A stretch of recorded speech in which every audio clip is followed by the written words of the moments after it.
Welcome to another episode of Behind the Shades, everyone. I am your host, Terraine, and I want to talk to you guys about something that is very difficult to do, and that is to escape an abuser. I was speaking to a young lady, and she planned to escape her abuser, and it took about 3 months of planning, careful strategy to make sure that she was not only safe, because when you're in an abusive relationship, physically, mentally, financially, emotionally, it can be very dangerous to escape the person because you don't know how they're going to react. So many times what people would do is they would plan it in silence and they would make sure that there is at least one or two people involved just in case it doesn't go the way that they anticipated or they planned. The reason why I want to talk about this is financial abuse doesn't get talked about as often as physical abuse. And definitely mental abuse and emotional abuse doesn't get as talked about as physical abuse, because physical abuse you can see, it is the scars that you can see. Emotional abuse is your reaction to those scars because your body reacts in ways that you may be aware of, and many times you may ignore because you just want to carry on your day and pretend like everything is fine. But financial abuse is many times difficult to see because financial abuse is so isolating, because finances to a lot of people is still a private matter. Not many people will go out of their way to talk about their finances, especially if they're being controlled or manipulated by it.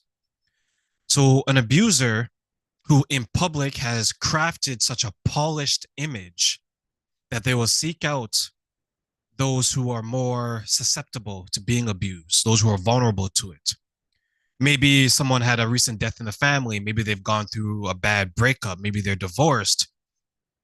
Or many times, maybe there's someone who's getting older in age and they may feel like, wow, I don't want to be alone for the rest of my life. I've been alone for the last 2 years, last 5 years.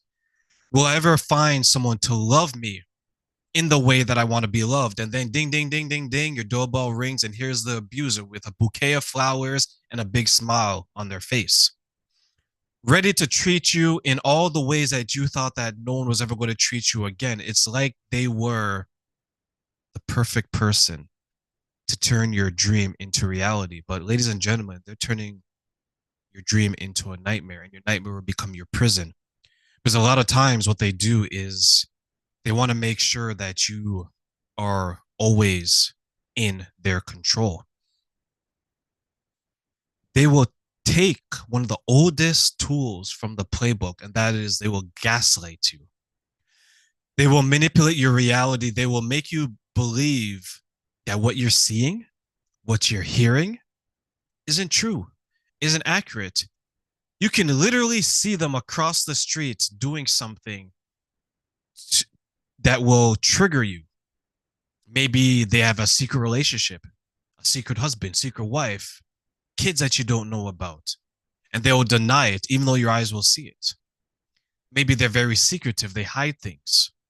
So you have to be very, very careful, because abusers will rely on you to not only keep their secret, but to continue to believe that the reality that they've painted, because the reality that they have created isn't real.